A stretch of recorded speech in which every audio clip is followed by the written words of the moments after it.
Welcome to the Drugs and Alcohol Prevention presentation presented by the Behavioral Health team.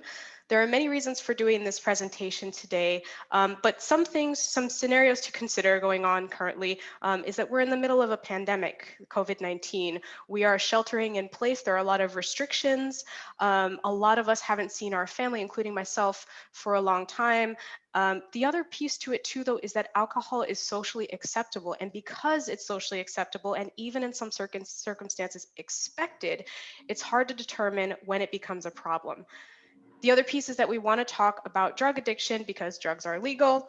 And there's currently an opioid crisis in Washington state and all across America.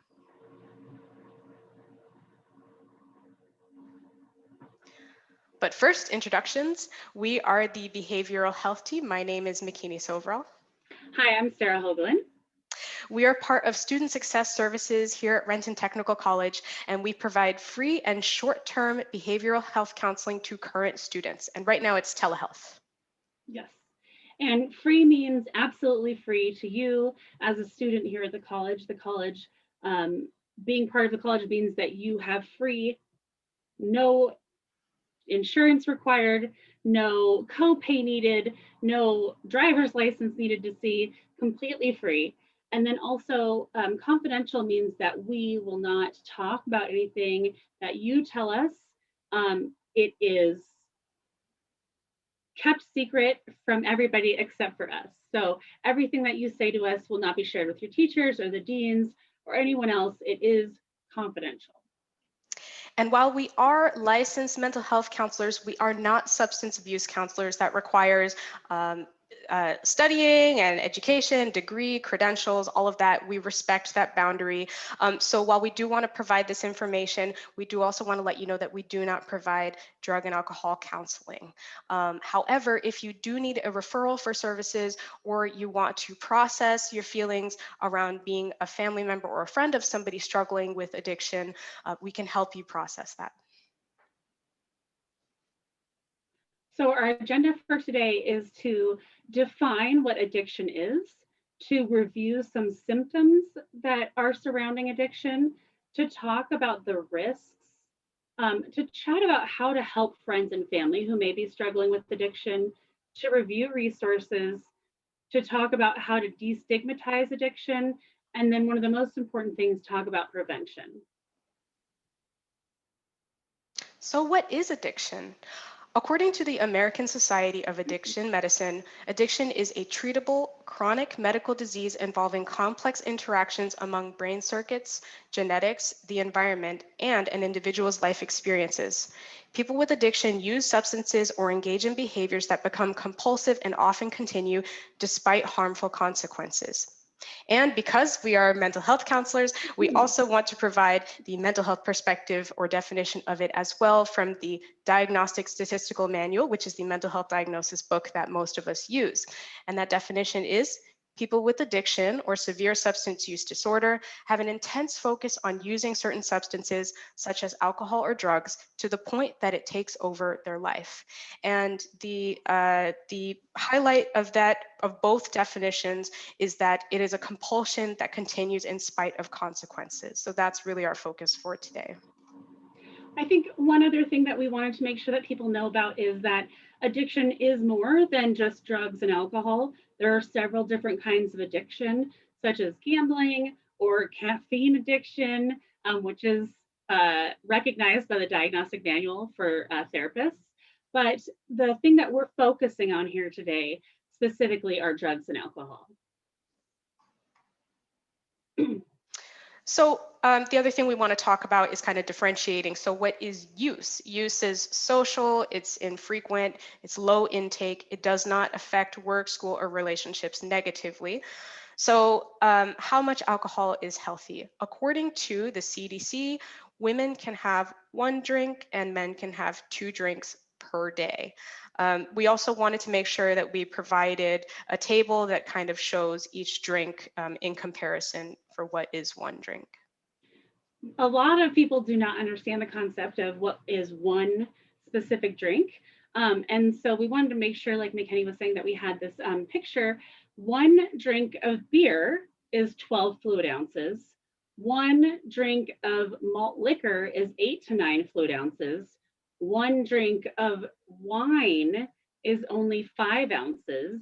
And then hard liquor like whiskey or gin, vodka, tequila, that is a 1.5 fluid ounce shot. What we won't tell you though is what amount or milligram of drugs that you can take that's considered safe. There's no amount considered safe, it is illegal. Since we're also both licensed mental health therapists, we want to make sure that we are stating and restating that most addictions are a response to or a result of various systemic factors. So just as an example, youth that becomes addicted may have access to it in the household or may be experiencing peer pressure, but there's also financial issues, job loss, relationship abuse, stress, and pain management. So how addiction begins, there's several different ways, and it's not the same for everyone. It is often different for each person that you talk to. One of the ways is functioning use. And what that basically means is that you're someone who, there's lots of different versions. We're just going to use this as an example. There's lots of different options. So functioning use might be you're somebody who has a high stress job and you come home and you have a couple of drinks every day, but that turns into a habit. And so you don't really feel like your day is over until you come home and have those couple of drinks every single night. Another one is pain management. So let's say that your doctor prescribes you an opioid medication. It's much more uncommon now because of the opioid crisis. But if your doctor prescribes you a medication for pain management and you use it, but then you realize you can't really function without it, even after the pain is gone. It's also a cycle in the brain, and we'll talk about that in like much more detail later. And we have a really cute video to show as well. But the cycle in the brain is oftentimes you do something that makes you good, and so your body tells you that you want to do more of it, and so that's kind of part of that cycle in a very like condensed version. And then again, some of the risk factors towards people who are more likely to become addicted to drugs could be hereditary. So it's that your brain is predisposed to have addiction issues because of like a family history. Then environmental exposure to drugs. Maybe environmental exposure could just be that it's something that happens in your friend group, something that happens in your family. And so you have exposure to those drugs. And so when somebody asks you to do it, it's not such a big deal because it's been something that you've been around for a long time. It could be a high stress lifestyle, like what we were talking about earlier with functioning use. Maybe you have a really stressful job. And so in order to like come down from the job or in order to relax, you have 1 drink a night, and that 1 drink turns into 3 drinks a night, and that 3 drinks turns into 5 drinks a night. Family history of addiction is similar to hereditary, but oftentimes what it looks like is that your family or your parents have an addictive personality, and so maybe they use food as an addiction, maybe they use drugs or alcohol as an addiction. So it doesn't mean that you'll have the same addiction that they have. It just means that as an unhealthy coping skill, they use an addiction to something to cope with things. And so then you're used to seeing that the coping skills that are used are unhealthy coping skills, which are drinking too much, using drugs, that sort of thing. Poor mental health. And we'll talk about this one again later, but it is really important to note that oftentimes talking about healthy and unhealthy coping skills, people who have certain mental health disorders, perhaps anxiety, perhaps depression, post-traumatic stress disorder, people will use drugs and or alcohol to help minimize the symptoms of that. So let's say you have some social anxiety, but if you get like 3 or 4 beers in you, you feel much more able to like talk to people at a party, much looser, that sort of thing. And so what that really is that you have anxiety, and in order to deal or cope with that anxiety using an unhealthy coping skill, that is drugs or alcohol. And then again, it's access to drugs. People who are around and have drugs available to them are more likely to try them because they are available.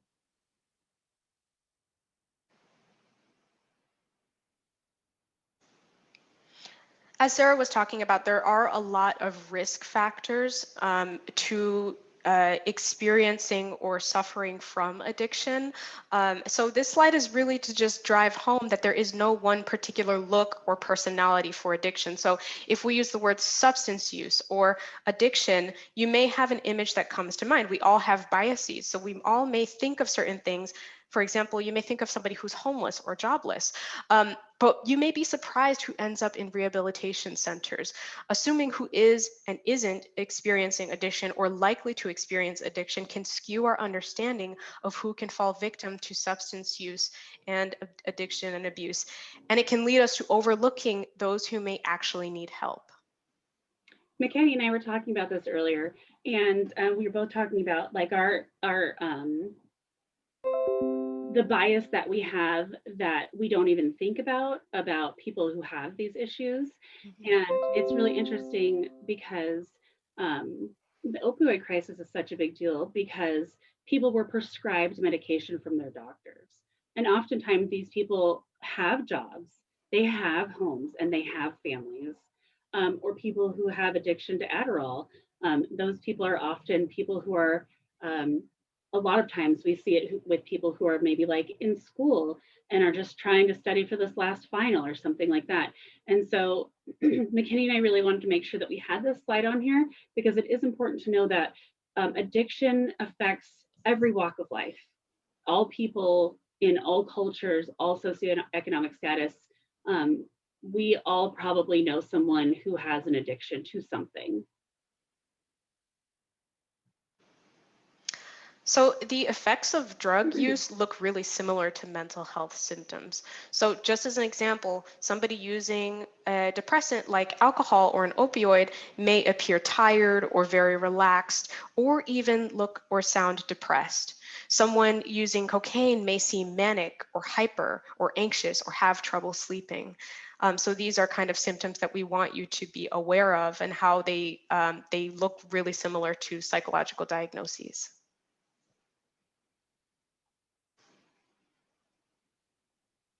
And so drugs affect the brain, obviously we know that, but drugs interfere with the way the signals in the brain send, receive, and process messages. Some drugs can mimic some of these signals, while others replace them altogether. Most drugs affect signals to do with reward, euphoria, and relaxation, which is why they're so highly addictive. We do have a really short video to talk about this. We thought it explained kind of how drugs in the brain work hand in hand. Hey there, welcome to Life Noggin. Some things in life just feel good. Usually these things are related to our continued survival, like eating and sex. However, sometimes things that aren't good for us, like some drugs and spending way too much time online, can also give us those same feelings, and this may lead to an addiction. Inside our brains, we have a reward pathway that is located in our limbic system, the area responsible for emotions and the formation of memories. And as the name suggests, the reward pathway rewards us for doing certain actions like eating. A neurotransmitter called dopamine is released, making us pay attention to what we're currently doing and hopefully repeat that action in the future. So this is good. Our brains are telling us, hey, I'm having an awesome time eating this strawberry, I should totally keep this up. But you can see where this could go wrong if instead our brain said the same thing about drugs or harmful behaviors. Normally, when dopamine is released in our brains, it is later reabsorbed by the neuron it came from, but some drugs like cocaine prevent that from happening. This results in an excessive amount of dopamine in the synapse between two neurons, giving the user their high. Our brains, which want to maintain homeostasis or balance, will eventually adjust to some drugs by decreasing the amount of a neuron's dopamine receptors. Basically, this means that the same amount of a drug will not give the user the same high because not as many receptors are being stimulated. This is known as tolerance. And because these drugs alter the brain's neurons, withdrawal can occur if the user suddenly stops or drastically decreases their usage. The symptoms may vary depending on the drug and can include depression, headaches, vomiting, and difficulty breathing. It's important to note that addiction is not just limited to drugs and alcohol. Behaviors such as compulsive gambling can stimulate the brain's reward system in similar ways. But there is always a silver lining somewhere. Drug and behavioral addictions can be overcome, and if you know someone that needs help, check out the links in the description. Domain.com is the place to go when the next great idea hits you.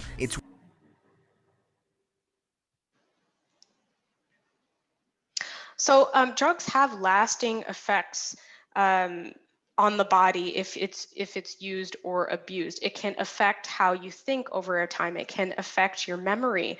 It can cause kidney or liver damage. It can cause your brain cells to die over time, which we'll show you in, I believe, the next slide, or the slide after that. So there are a lot of long-term health implications of drug use. Some of those long-term issues can be premature aging, cancers, and the cancers are spread throughout the body, but some of the more common ones are nose, throat, or mouth. Impaired sensations that affect our motor skills. So what that means is our motor skills are like, you know, how we walk, how we talk, moving our arms, and that sort of thing. And because we're not able to feel those things, we have more injuries. Deformed, developmentally delayed, or low birth rate. So it's important to really deal with any drug or alcohol addictions that you have before you're pregnant, or if you're pregnant very early on, and then a high blood pressure.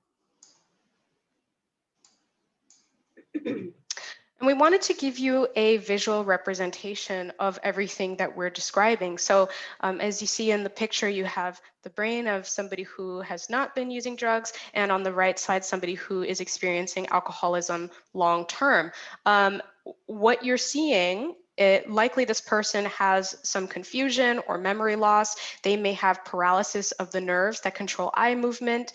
They may have difficulty with muscle coordination, so they may seem off balance. And again, there are a lot of long-term effects to consider with drug use. So we have two videos here to talk about how drugs affect our lives.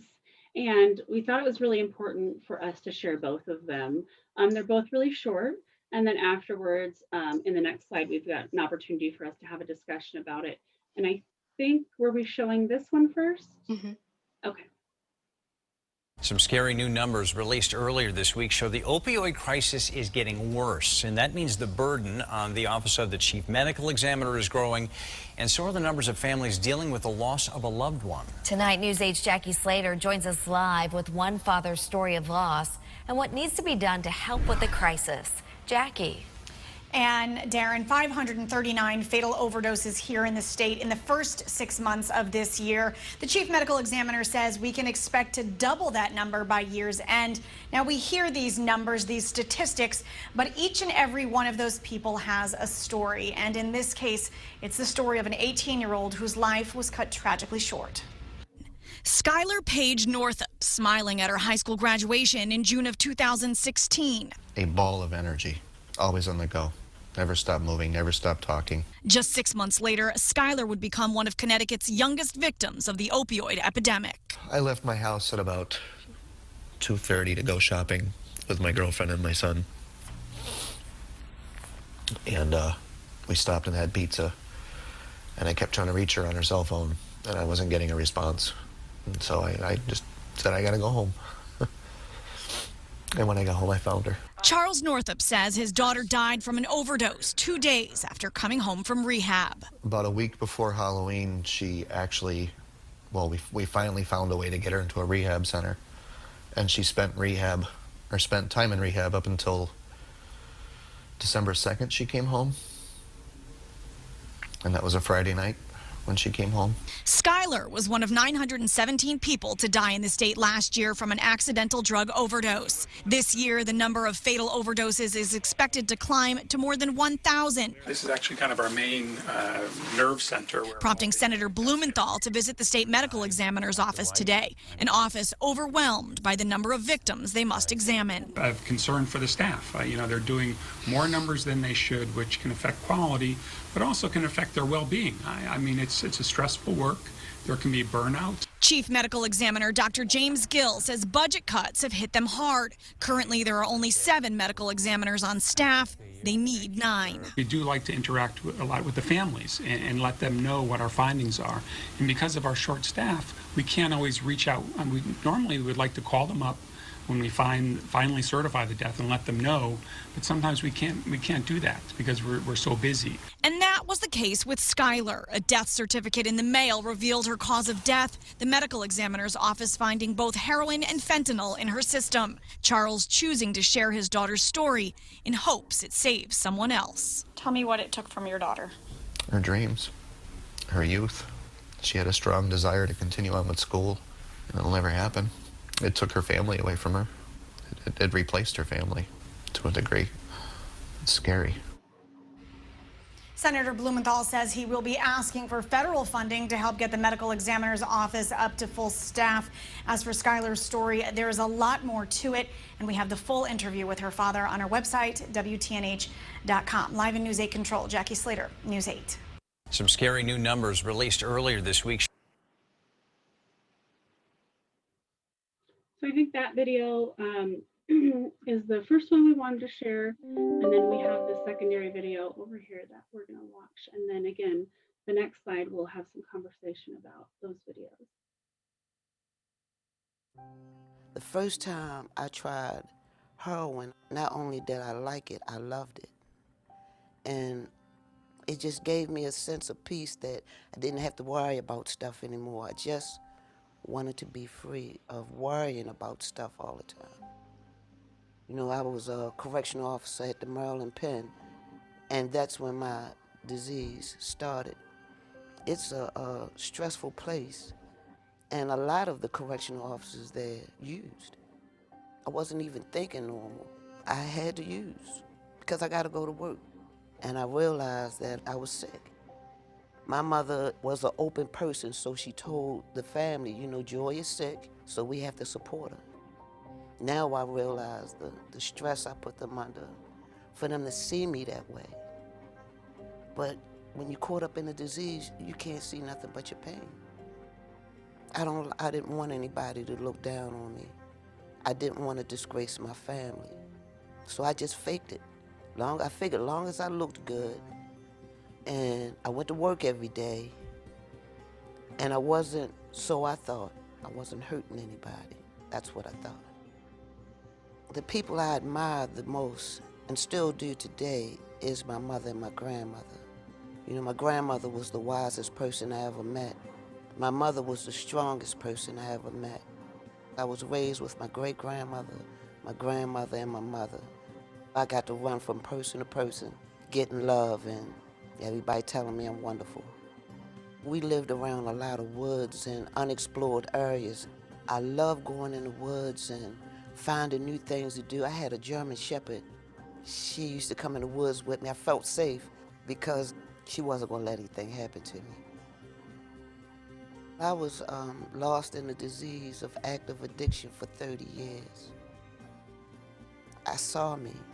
It broke my heart. I saw me. And it was the most traumatic thing that I've ever seen in my life. And I cried out to God, please. So my cry led me to a phone call. And my life just started changing drastically. We work really hard to take away aspects of addiction that prevent proper treatment. So we work really hard to take away shame.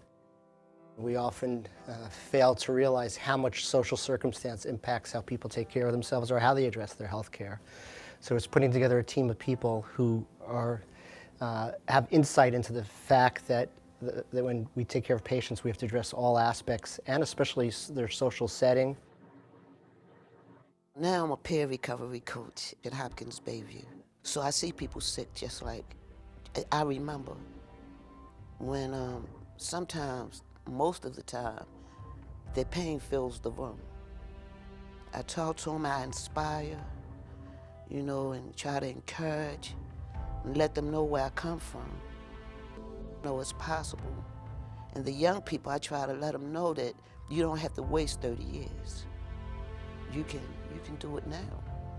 Peer recovery coach can see someone in the emergency room, and then if that person gets admitted to the hospital, the same peer recovery coach goes up to see them wherever they are. And this fear and anxiety of being admitted in the hospital, and all of a sudden there's a familiar face of someone who I met in the emergency room, someone who knows about my addiction and is non-judgmental and understanding.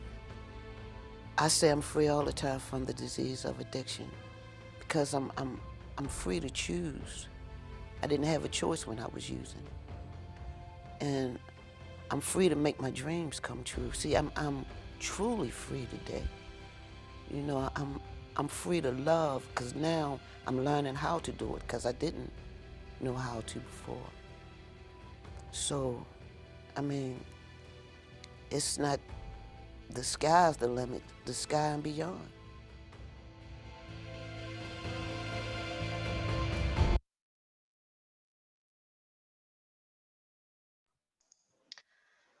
So we chose those videos for a few reasons, but kind of taking it back to the destigmatization and addressing the biases that we may have about our perception about people struggling with addiction is we wanted to show you two different stories of people struggling with the same thing. We do have a few questions here at this point if you wanted to pause and just do some writing or pause and have a conversation about it. You know, we want you to consider, who do you believe is really at risk for drug addiction? Why do you believe people start using illegal drugs? Do you feel as if drug abusers have healthy or unhealthy support systems? And something for you to consider, do you openly talk to your parents or friends about things such as drugs?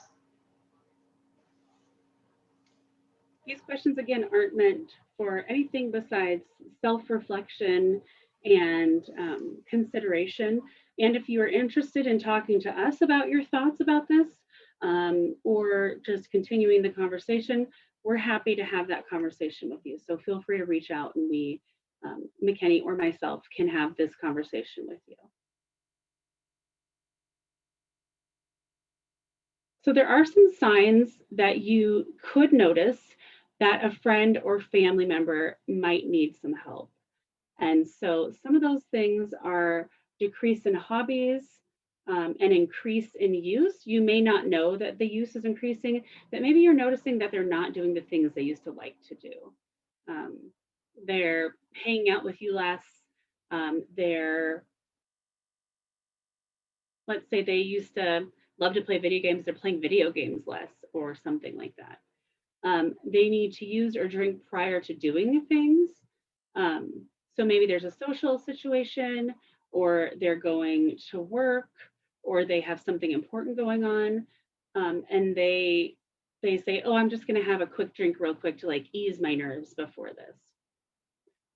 Some of the physical symptoms might be red or glassy or bloodshot eyes or really dilated pupils, shakes, slurred speech, or coordination issues. So that means like not doing well with balance.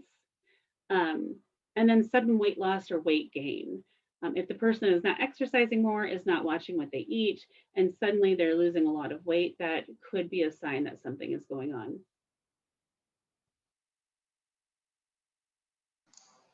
So let's say you've noticed one or more of these signs and symptoms and you're wanting to talk to them about it. We do have some tips for you. When you decide to approach them, you want to let them know that you're genuinely concerned about their well-being and that you want to look out for them. You want to assure them that they are not alone. There are many people struggling with substance use and addiction who are going through things, who need help. Let them know that seeking help is normal and that you're there to support them. Let them know that there's somebody that they can talk to who specializes in substance use and addiction who can help them get through it.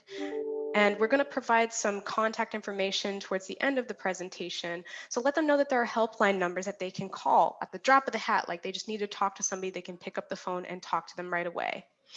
Now, we know that with addiction and substance use, there may be issues with impulse control. So maybe they may be asking you for money, just as an example. So you want to make sure you're setting healthy emotional, physical, and financial boundaries when you're trying to help them. And finally, we want to very much impress upon you that it is not your fault that a friend or family member has become a victim to substance use. It is also not your responsibility to make them stop. It is up to them to decide when it is time that they want to seek help, and it's for you to be there ready to support them with these tools on hand. Now, we know that that statement is much easier said than done. And so we want to reiterate that we are here to talk to you or to walk you through this or to help you understand this, because it is very hard to see a family member who is in pain and not be able to help them. And like McKinney said, and like we will say to you if we meet with you, it is up to them.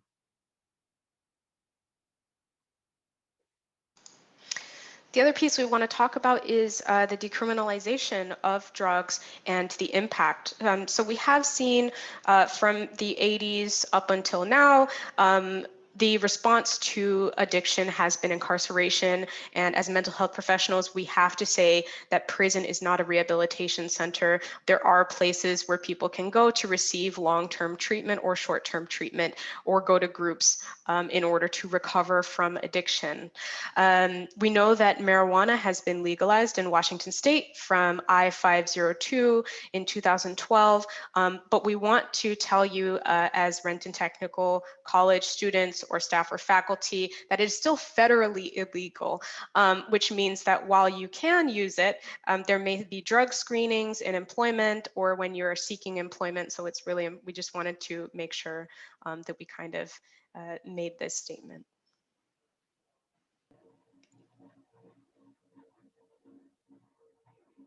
We have listed a couple of the substance abuse treatment contacts. For example, SAMHSA'S, what we call it, the National Helpline, and it's 1-800-662-HELP or 1-800-662-4357. And they, one of the things that they specialize in really is both substance abuse and mental health service. And so it's important to have this line as an option if you're thinking about calling yourself, or if you have a friend or a family member that you think could use it. And then the Washington Recovery Helpline, again, is an opportunity for people within the state of Washington to get the help they need. And that number is 866-789-1511. Or the website is www.warecoveryhelpline.org. These numbers and web addresses can help save lives. So we really hope that if nothing else, you save these because they really might be helpful in the future. In closing, we hope that this presentation helped you understand the definition of addiction, learn how it affects the mind and body, how to address the potential bias that you may have when you think about addiction, and also learn the signs and symptoms and to spot it in family members or friends who may be struggling with addiction in order to support them while setting healthy boundaries for yourself. As we mentioned earlier, we are not drug and alcohol counseling specialists, but we can connect you to the correct resources and we can help you process feelings if friends or family members are struggling from addiction. You can contact us at behavioralhealth@rtc.edu. Thank you so much for attending this presentation.